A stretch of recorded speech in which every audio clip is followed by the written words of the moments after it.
Hello everyone, welcome back to Dream Success Academy. दोस्तों, आज के सेशन आप सभी का स्वागत है। ठीक है, बिहार एसएससी इंटर लेवल भर्ती परीक्षा 2023 के लिए हम लोग जो है टॉपिक वाइज सीरीज को कवर कर रहे हैं, जिसमें कि आज हमारा डे 4 है, यानी कि टॉपिक नंबर 4 है। ठीक है, देखिए ये जो है टॉपिक पूर्णतः आपके सिलेबस पर आधारित है, जो कि बिहार एसएससी के एग्जाम में यहाँ से प्रश्न बनेंगे और यह स्पीडी पब्लिकेशन के द्वारा निकाला गया बुक है। ठीक है, देखिए आज का जो हमारा टॉपिक है वो पर्यावरण और पारिस्थितिकी है। ठीक है, देखिए एक ऐसा टॉपिक है जहाँ से हर एग्जाम में प्रश्न बनते हैं, और ऐसा नहीं है कि सिर्फ बीएसएससी में ही कार्य करेगा, या हर एग्जाम में ये टॉपिक जो है कार्य करेगा। ठीक है, आपको बता दूं, यदि आप चैनल पर पहली बार है तो आपको पता होना चाहिए कि जो ये टॉपिक है, ठीक है, इस टॉपिक का मैं पीडीएफ पहले ही शेयर कर देता हूँ कहाँ, अपने टेलीग्राम ग्रुप पे। ठीक है, ताकि आप इस जो है टॉपिक को अच्छे से पढ़ लें, इसके बाद जो है आप इसका एमसीक्यू लगाएं, ताकि ये जो है काफ़ी आसानी से आपको याद हो जाए। तो चैनल पर यदि पहली बार है तो चैनल को सब्सक्राइब करके बेल आइकन को प्रेस कर। तो चलिए स्टार्ट करते हैं आज का सेशन।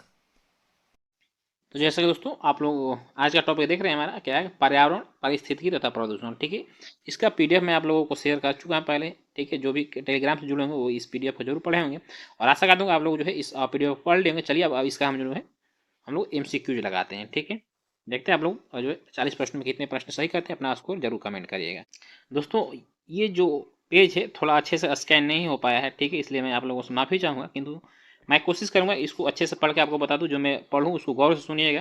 ठीक है, कुछ प्रश्न जो है जो कि धुंधले दिखाई दे रहे होंगे आपके। ठीक है, तो कोशिश करते हैं जो जो प्रश्न आपको अच्छे से दिखाई दे उसको मैं बताते चलता हूँ। ठीक है, देखिएगा। क्वेश्चन है पहला कि भारत सरकार ने पर्यावरण संरक्षण अधिनियम कब लागू किया था?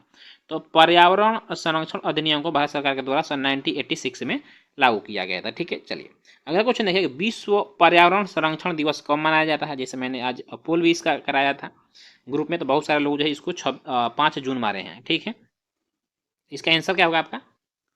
विश्व पर्यावरण, देखिए संरक्षण जब करेगा तो अलग हो जाएगा। विश्व पर्यावरण संरक्षण दिवस आपको प्रतिवर्ष जो है यह 26 नवंबर को मनाया जाता है, जबकि विश्व पर्यावरण दिवस सिर्फ पूछ देगा तो फिर आपको यह 5 जून हो जाएगा। ठीक है, किंतु यहाँ पे विश्व पर्यावरण संरक्षण दिवस पूछ रहा है, इसलिए आपका सही आंसर 26 नवंबर हो जाएगा। नेक्स्ट क्वेश्चन है, पर्यावरण संरक्षण के लिए कार्य करने वाली अंतर्राष्ट्रीय एजेंसी का नाम क्या है? तो पर्यावरण के लिए जो कार्य कर रही एजेंसी, अंतर्राष्ट्रीय एजेंसी, यह ग्रीन पीस है। नेक्स्ट क्वेश्चन है कि राष्ट्रीय पर्यावरण अनुसंधान केंद्र कहाँ स्थित है? काफी इंपॉर्टेंट क्वेश्चन है। राष्ट्रीय पर्यावरण अनुसंधान केंद्र, याद रखिए यह आपको नागपुर में स्थित है। राष्ट्रीय पर्यावरण नीति की घोषणा कब की गई थी? देखिए, राष्ट्रीय पर्यावरण नीति की घोषणा जो है यह 2004 में किया गया था। ठीक है, चलिए अगला क्वेश्चन है कि पारिस्थितिकी विज्ञान केंद्र कहाँ स्थित है? तो जो यह आपको बेंगलुरु में स्थित है। ठीक है, नेक्स्ट क्वेश्चन है कि संगमरमर से निर्मित ऐतिहासिक इमारतों को सबसे अधिक हानि कौन पहुंचाता है?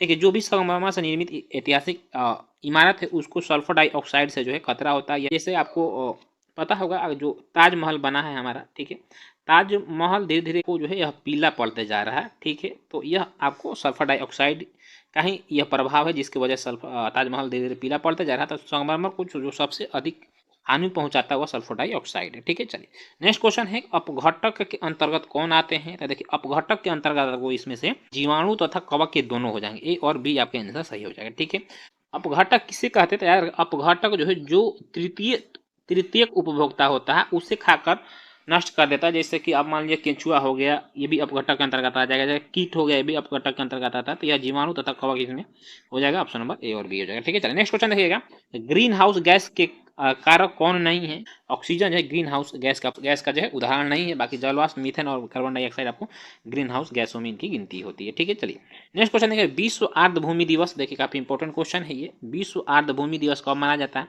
ये प्रत्येक वर्ष 2 फरवरी को विश्व आर्द्र भूमि दिवस मनाया जाता है। ऊर्जा पिरामिड सदैव कैसी होती है? याद रखेगा, ये क्वेश्चन आता है आपको। तो ऊर्जा पिरामिड जो होता है यह सदैव सीधा होता है। ठीक है, इस तरह से बनता है ऊर्जा पिरामिड। नेक्स्ट क्वेश्चन है कि मानव जनित पर्यावरणीय प्रदूषण क्या कहलाता है? यानी जो मानव के द्वारा प्रदूषण फैलाया जाता है उसको कहा जाता है एंथ्रोपोजेनिक।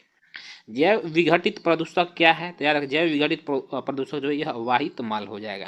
दोस्तों देखिए, जो इन्वायरमेंट है, इन्वायरमेंट से बहुत ही एग्जामों में आजकल का ट्रेंड रहा है कि क्वेश्चन आते हैं, तो ये जितने भी प्रश्न है काफी इंपॉर्टेंट प्रश्न है। थोड़ा धुंधला दिखाई देगा टॉपिक, इन सब जरूर पढ़ें। मैं इसको आपको पढ़ के बता दूंगा क्या लिखा हुआ। नेक्स्ट क्वेश्चन, एस्बेस्टस धूल से प्रभावित अंग क्या है? यानी कि जब धूल में एस्बेस्टस की मात्रा बढ़ जाती है तो इससे हमारा जो फेफड़ा यह प्रभावित होता है। जो वायु प्रदूषक होता है यह किसे प्रभावित करता है? यह जो हमारे रक्त को प्रभावित करता है। ठीक है, चलिए आगे देखते हैं यहाँ पे कि विश्व जल दिवस कब मनाया जाता है? आप सभी को पता होगा, विश्व जल दिवस जो है 22 मार्च को मनाया जाता है। अगला क्वेश्चन देखिएगा कि विलुप्त हो रहे प्राणियों का संबंध किससे है। देखिए जो भी प्राणी विलुप्त हो रहे हैं उनको जो है रेड डाटा बुक में डाल दिया जाता है, ठीक है। नेक्स्ट क्वेश्चन है कि विश्व वन दिवस कब मनाया जाता है। देखिए विश्व वन दिवस जो है ये प्रत्येक 21 मार्च को मनाया जाता है। कब? 21 मार्च को मनाया जाता है, याद रखिएगा, ठीक है। अगला क्वेश्चन है ग्रीन हाउस गैस की संकल्पना किसने किया था। यानी ग्रीन हाउस गैस का संकल्पना सबसे पहले जो है जोसेफ फोरियर के द्वारा किया गया था। प्रथम बार इकोलॉजी शब्द का प्रयोग किसने किया था? कार्ल रिटर के द्वारा किया गया था, ठीक है।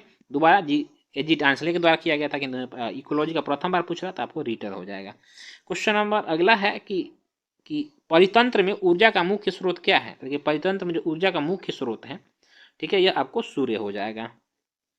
नेक्स्ट क्वेश्चन है क्योटो सम्मेलन का मुख्य उद्देश्य क्या था। देखिए क्योटो सम्मेलन यह सन 1997 ईस्वी में जापान के क्योटो में हुआ था, ठीक है।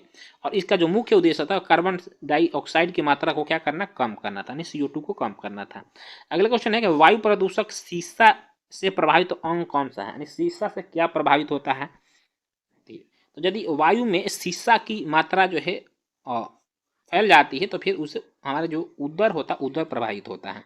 नेक्स्ट क्वेश्चन है कि निम्नलिखित में ग्लोबल वार्मिंग को प्रभावित करने वाला मुख्य कारक कौन है। तो ग्लोबल वार्मिंग को प्रभावित करने वाला मुख्य कारक कार्बन डाइऑक्साइड है, ठीक है। नेक्स्ट क्वेश्चन है कि पृथ्वी का औसत तापमान कितना होता है। पृथ्वी का जो औसत तापमान होता है यह 14 डिग्री सेल्सियस होता है, ठीक है। नेक्स्ट क्वेश्चन देखिएगा कि क्योटो प्रोटोकॉल कब हुआ था। जैसे बताया मैंने सन 1997 ईस्वी को क्योटो प्रोटोकॉल हुआ था।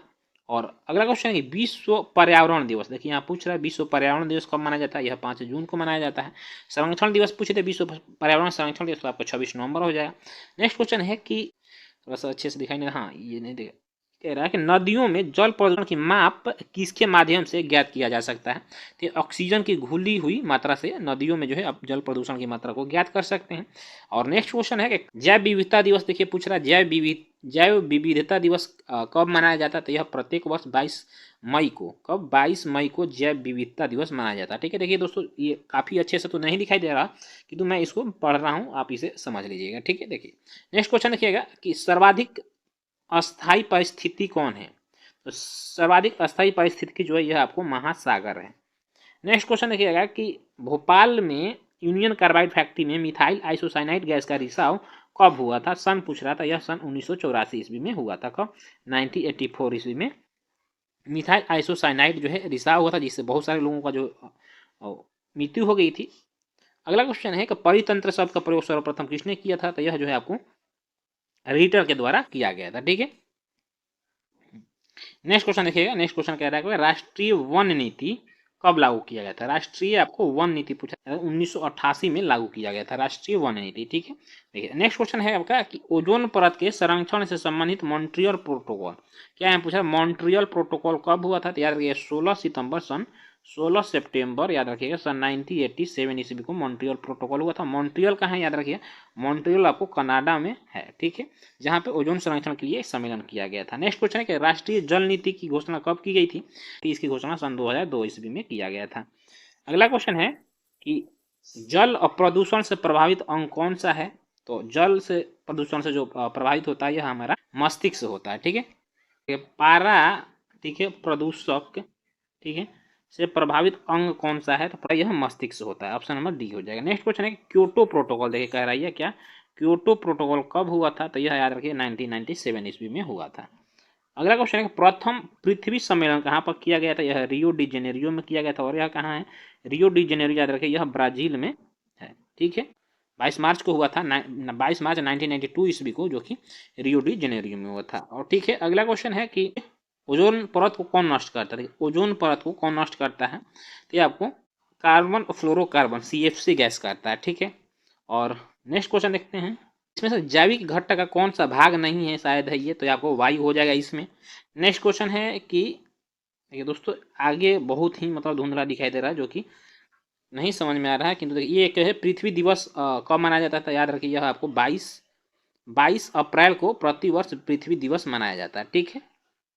ये क्वेश्चन देखिए आपको दरोगा का जो PT हुआ था इस बार, ठीक है, दरोगा के PT के फर्स्ट शिफ्ट में क्वेश्चन आया था पृथ्वी दिवस कब मनाया जाता है, ठीक है। तो दोस्तों इस तरह से आज का जो हमारा टॉपिक था और पर्यावरण पारिस्थितिकी तथा प्रदूषण संबंधी इसको हम लोगों ने कवर किया। थोड़ा सा आपको प्रॉब्लम हुआ होगा, इसके धुंधलापन की वजह से काफ़ी अच्छे से दिखाई नहीं दे रहा होगा, किंतु उसके लिए मैं आपसे माफ़ी चाहूँगा क्योंकि उसका स्कैन ही अच्छे से नहीं हो पाया था। तो आगे का आपको जो टॉपिक मिलेगा वो उसका स्कैनिंग ठीक है। इसी तरह के वीडियो और देखने के लिए आप चैनल पर यदि नए हैं तो चैनल से सबको सब्सक्राइब करके बेल आइकन जरूर प्रेस कर लें। और फिर मिलेंगे इसके नेक्स्ट एपिसोड में। जय हिंद, वंदे मातरम।